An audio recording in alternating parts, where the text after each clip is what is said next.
Alright, so today I want to talk about 10 of the most common mistakes that people make when they're selling their ball pythons. I've been keeping and breeding ball pythons for quite a few years now, and let me tell you, there's quite a few different places that you can sell them. A lot of people sell their ball pythons online. For example, you can sell them over on Morphmarket.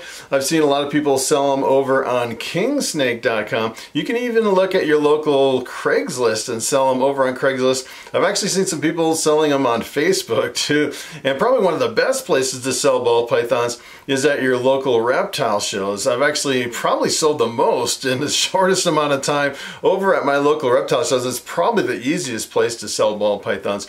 And let me tell you, when you're selling them, doesn't matter if you're selling them online or if you're selling them at a local reptile show, there's certain mistakes that I pretty much see over and over again with people selling ball pythons. And I actually just jotted down a list of the 10 most common ones that came to my head that I seem to see commonly, whether it's online or if it's at some of your local reptile shows.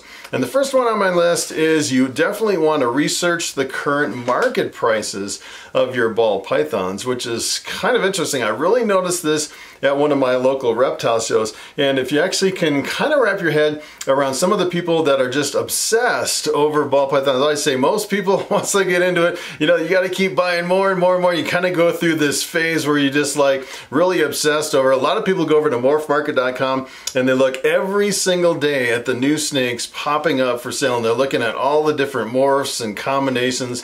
And a lot of times I'd say people are at the point where they're so obsessed over ball pythons that in their head they actually have kind of the pricing and a price range of every single ball python or the combination that they're interested in. So I actually noticed this at one of my local reptile shows. It was one of the first ones I went to before I really started, you know, producing a lot of ball pythons. I was looking to buy some, and I went to a reptile show and I noticed this table over in the corner at the reptile show, and people would just kind of walk up to the table and then walk away from the table. I was like, what in the world's going on with this? Where people aren't really, like, you know, crowding around the table like they normally do.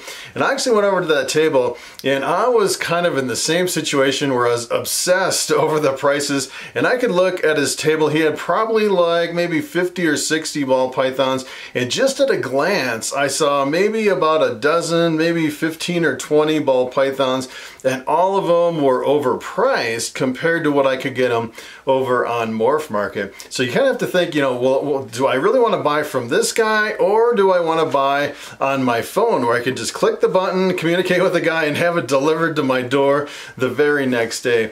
And I'd say in some cases you can actually overprice kind of the prices on Morphmarket. Say for example, if you have like a really good example of a certain gene, or maybe you're really popular over like on some of the social media, or maybe on YouTube or something, and you're, you know, really popular and everyone wants to buy a snake from you because it's you and they want to support you and your business.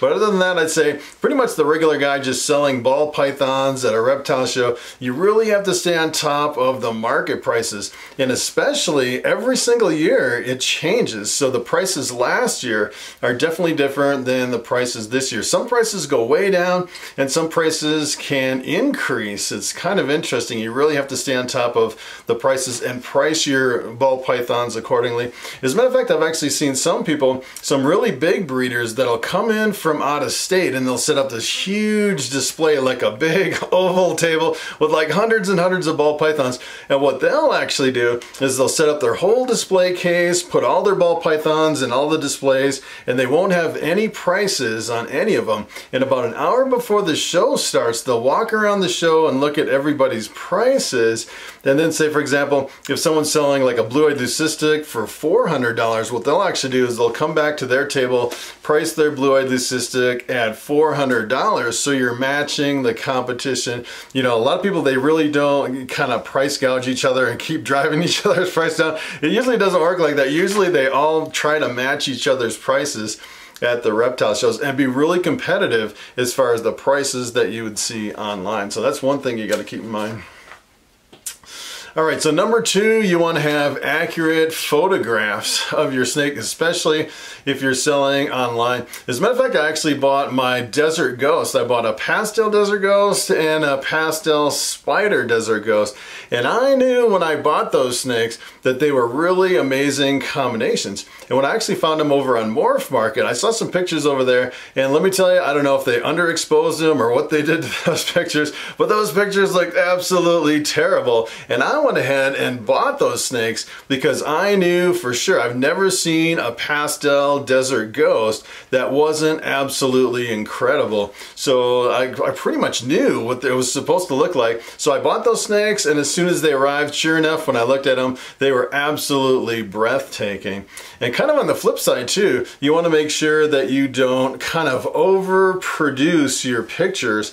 I actually had a video that I made how to get more money for your ball pythons, and I was actually showing, yeah, what you really need to do is you need to take your pictures and you make them look a lot better, increase the color and the brightness and the sharpness, and have really good pictures over on Morphmarket. And kind of on the other side is one thing you don't want to do is have really amazing pictures that look breathtaking, and then somebody gets the snake and it doesn't look as good as the picture. You're kind of misrepresenting that ball python. So what you really want to do is you want to look at the picture, you want to look at the snake and get as close as you can to try to match the picture to what you actually see in the snake when you're holding it in your hand. That's kind of the key for the pictures online.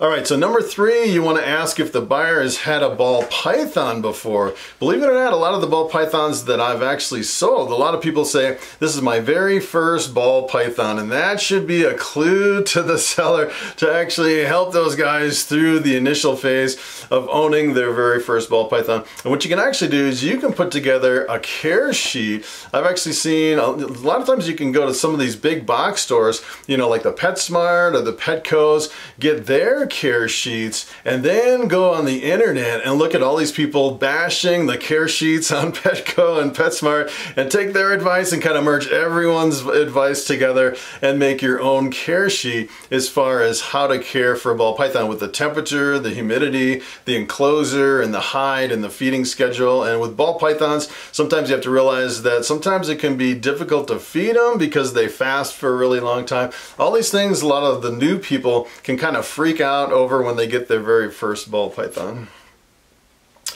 All right, so number 4, you want to help the buyer overcome their fear of snakes. Believe it or not, I've actually sold snakes to a lot of people that the reason they're buying a snake is because they want to overcome their fear of snakes, which is kind of weird that people would buy a snake because they're afraid of them. And sometimes you can kind of pick up on it. So if you're actually selling at a reptile show and you hand someone a ball python, sometimes they're really intimidated and they're kind of afraid to like move very fast or hold it or something like that. And what I like to do is I like to take a snake that's super friendly, like Bobby right here. And Bobby is a really good example of probably the tamest ball python that you could ever have. You can do anything to Bobby and this snake will not bite you. You couldn't make this snake bite you no matter what you did to this snake. It's pretty much the tamest ball python that I've ever seen in my entire life. Bobby is a pretty amazing snake. And a lot of people, you know, they kind of see the snake around my neck and they're like, aren't you afraid that snake's gonna bite you?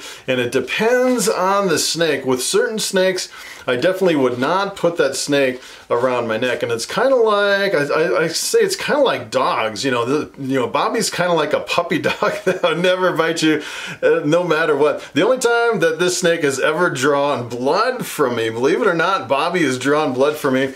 And it was one time when I was on camera, I actually edited that part out. I actually moved around in the back and I think Bobby was yawning and I put my finger right in his mouth and he got me and I was like bleeding all over the place. And then the other time that it got really close to him biting me was when I was feeding him a rodent. Sometimes they can kind of get crazy when they're trying to grab a rodent, and sometimes they'll actually accidentally grab you instead of the rodent, not really intending to bite you, just kind of as an accident. Bobby's never really aggressively bit me or anything like that. Pretty much the chillest snake, and he's probably the best one to really show people how tame a ball python can be. And I'd say most ball pythons are pretty much like Bobby. Every now and then you get a young one that's a little bit snappy. Sometimes you'll get some that are just like Bobby. As a matter of fact, I've actually had people come up to my table at the reptile shows and they're like, hey, I want a snake, my very first ball python. I want to look at this snake right here. And I'm like, no, you don't want that snake. That particular hatchling, every time we pull it out, it bites everybody. His name is Stormy. I actually had a coral glow named Stormy, and every time we took it out, that thing was like snapping at everybody. So if someone would come up to my table and say, hey, I'm looking for my first ball python, I would rather choose one that is completely mellow, a hatchling that I know for sure will not bite anyone. So sometimes you kind of have to feel out your customers and help them out in that way. All right, so number 5, remember that most buyers might buy another snake. As a matter of fact, if someone buys a ball python from you, I can almost guarantee that at some point they're gonna buy another ball python from you. I've actually had people come back again and again and again and buy snake after snake after snake. And a lot of times, you know, sometimes if you're in a hurry and you just kind of make a quick sale and brush people off, you don't realize that that person probably will come back again and again and again. I would treat every single customer like they're going to be a repeat customer, and I can almost guarantee they probably will, and they'll come back and they'll buy another snake. All right, so number 6, I would definitely give the information about the snake. If it's shedding, eating, or fasting, if it's friendly, or if it's snappy. A lot of times you just sell a snake, and a lot of times you actually don't give all the information on that snake. And one of the ones that I sold that I probably should have gave a little bit more information on, I had a snake that was on a fast. And this particular snake was an adult female, and every time it went on a fast, it would not eat for months and months and months. And I actually sold that snake to someone, and I come to find out about 2 months later, they sold it to somebody else because it wouldn't eat for like 2 months. And then about a month later, the guy called me and he's like, hey, I actually bought this snake from this other guy and neither one of us can get this snake to eat. It's just absolutely frustrating. So what I actually told him, I said, hey, what you really need to do is you need to take a live jumbo mouse. Let me tell you, if a ball python is fasting, that is pretty much the trick. Any ball python will eat a really large live mouse. And sure enough, he tried that, and the same day it started eating again. Sometimes you can actually try a live mouse and then immediately switch back over to the frozen thawed rats. So sometimes you have to kind of trick them into eating again. But as a matter of fact, I actually had a snake that wouldn't eat for months and months when I first started, and I sold that snake because it wouldn't eat. I told the guys that I sold it to, I was like, hey, I'm selling this snake because it absolutely will not eat. And then I found out later, I probably should have hung on to that snake because it's just a phase that ball pythons go through. They go on a really long fast, they start eating again, and then within a month or two, they quickly regain all that weight, and then they're ready to breed. So that female was like breeding size, and it just wouldn't eat. I should have waited just a few more months, and I probably could have got that snake to eat. So that's one thing you got to watch for.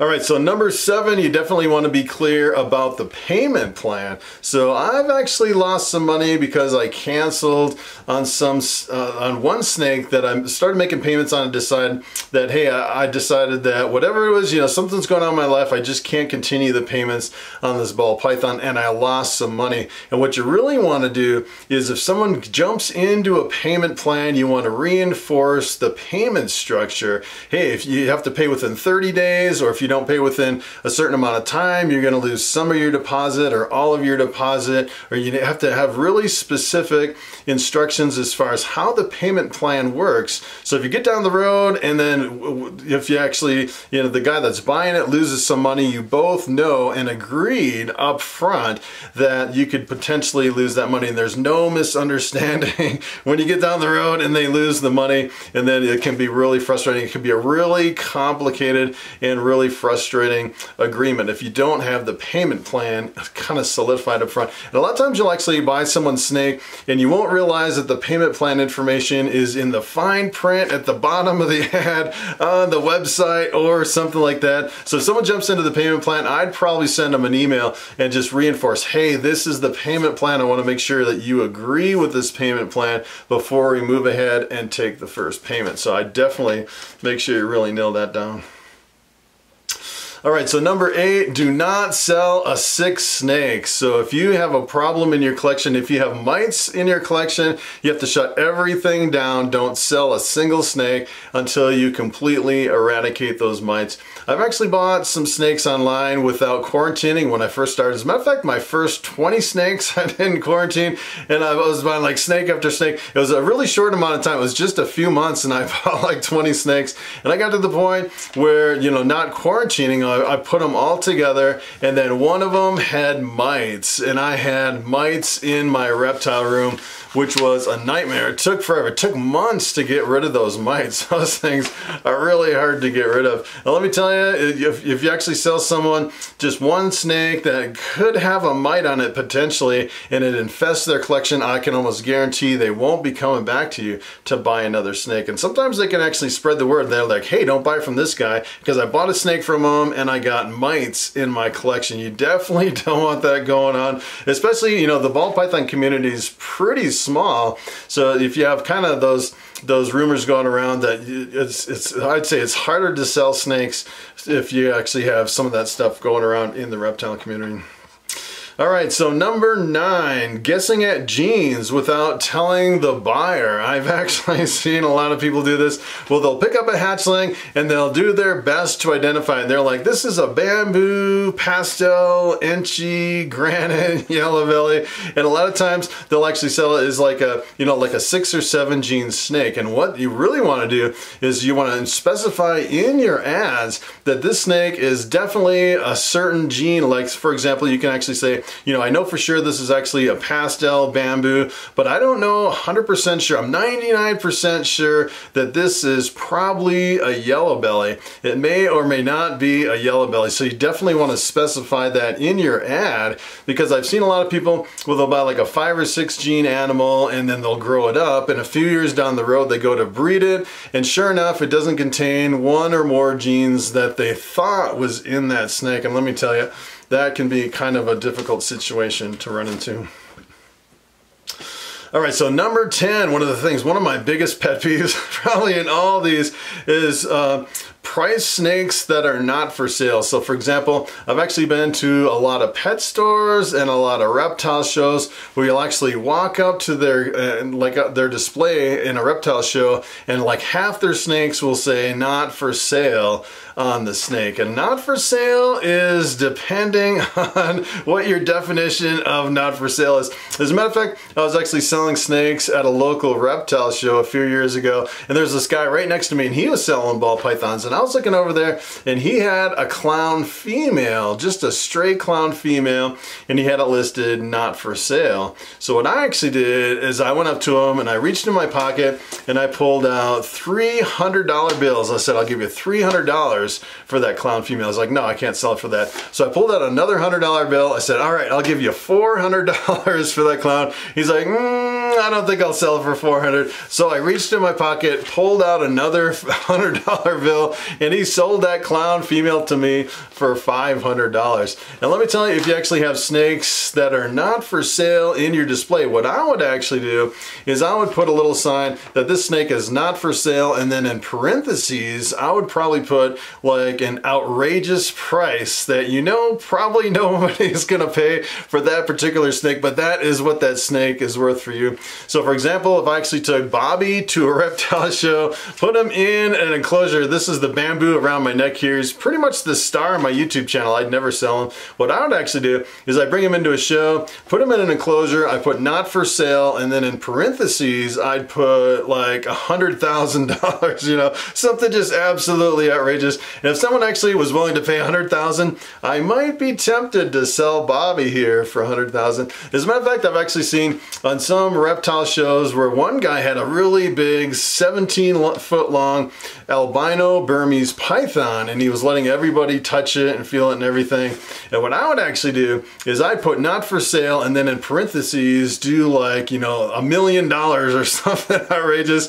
And then not only is he not for sale and the price is just astronomical, everyone would be saying, hey, there's the $1 million Burmese python. You know, it'd be kind of interesting. A lot of people actually do that over on Morphmarket, where they have a really amazing snake that's never been produced before, and they'll put an outrageous price that they know nobody's gonna pay for as far as paying that price for the snake. But it kind of drives me crazy because you see a lot of not for sales where in fact a lot of people would sell that snake. I've actually had some snakes in my display. I have quite a few that I regret selling that I put not for sale, and as a matter of fact I had one. It was like an albino pied female, not for sale. I wanted to keep it as a future breeder, and then some guy walks up and he offered me $1,500 for that albino pied female hatchling. I was like, all right, I'll sell it for that. So sometimes if you just put a really ridiculous price in parentheses, sometimes you could potentially get a lot of money for a snake that you just,